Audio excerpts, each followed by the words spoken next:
Welcome back to my YouTube channel जिसका नाम है Rajasthan high court LDC by Raghuraj.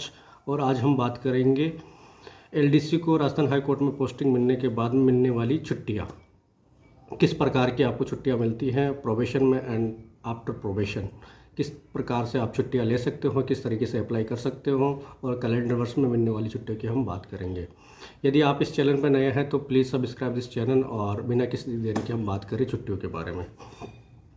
इन पे सभी पे फाइनेंस डिपार्टमेंट के आरएसआर रूल लागू होते हैं, जेफंडा रूल लागू होते हैं।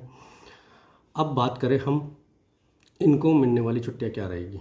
तो यदि आपकी पोस्टिंग प्रॉपर हाई कोर्ट में होती है, यानी कि जूनियर जुडिशल असिस्टेंट की पोस्ट पे होती है, तो आपको समर वेकेशन मिलेंगे जो 4 सप्ताह के मिलेंगे, मई से जून के महीने के आसपास मिलेंगे वो।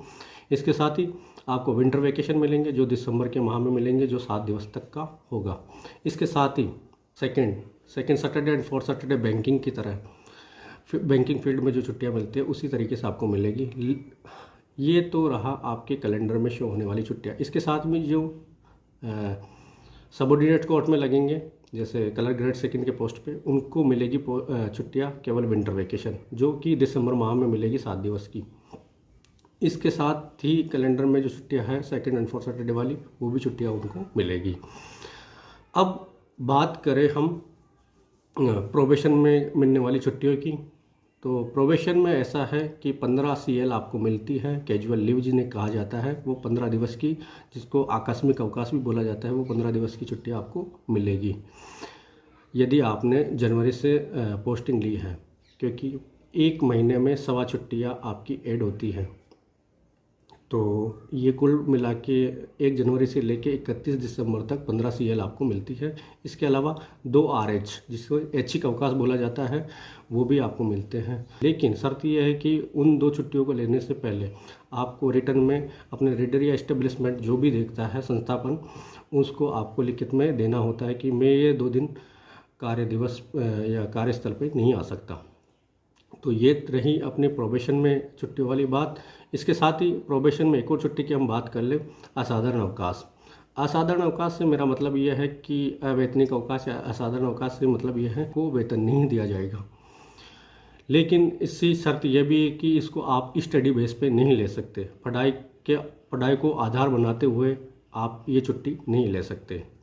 तो कंडीशन इसमें कोई सीरियस ही होनी चाहिए, मेडिकल बेस पे आप ले सकते हो। हालांकि सभी स्टूडेंट है ना कंडीशन कुछ और बता देते हैं और अपनी पढ़ाई कंटिन्यू रखने के लिए ये छुट्टी लेते हैं।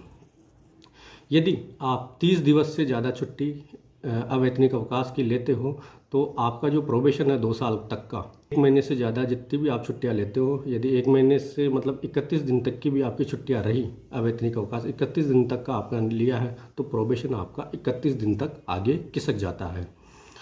तो ये छुट्टियों का लेने का प्रकार था।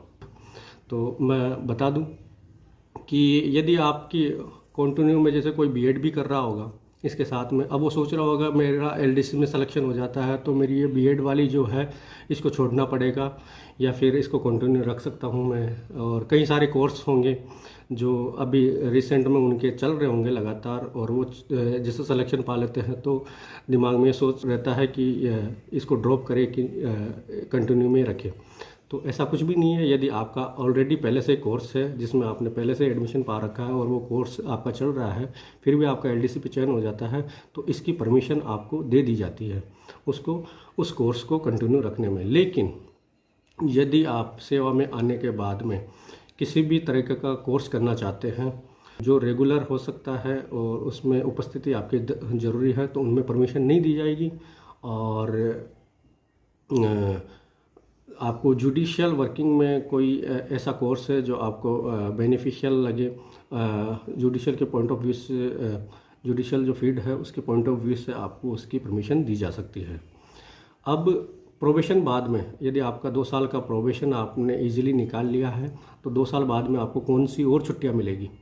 तो उन छुट्टियों की बात करें हम, तो 2 साल बाद में आपको 2 और छुट्टियां मिलना स्टार्ट हो जाती है, जिसको एक छुट्टी है PL, जिसको हिंदी में उपार्जित अवकाश बोला जाता है, जो कि 1 जनवरी से लेकर 31 जनवरी तक अपने को 30 छुट्टियां मिलती हैं। और 30 छुट्टियां इस तरीके से वो ऐड होती हैं जिसमें 1 जनवरी से लेकर 30 जून तक 15 और 1 जुलाई से लेकर 31 दिसंबर तक 15। तो इस तरीके से कुल मिलाकर 30 PL आपको मिलती हैं। इसके साथ ही 20 मेडिकल आपको मिलते हैं। जॉइनिंग टाइम से लेके आगे तक की आपकी जो सर्विस है इस तरीके की ऐड होती है 20। तो ये छुट्टियों का प्रकार था।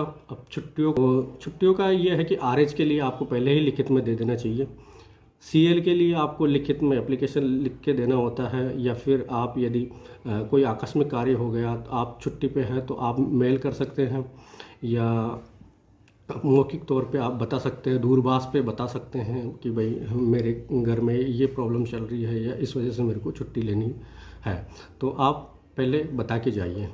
और यदि आपको अचानक से जयपुर में कोई काम पड़ गया, या टोंक में कहीं काम पड़ गया, या फिर किसी अदर डिस्ट्रिक्ट में कहीं काम पड़ गया, आपकी पोस्टिंग कहीं हो रहा है, तो इसके लिए आपको हेड क्वार्टर भी छोड़ना होता है, और हेड क्वार्टर छोड़ने की भी एप्लीकेशन आपको देनी होती है।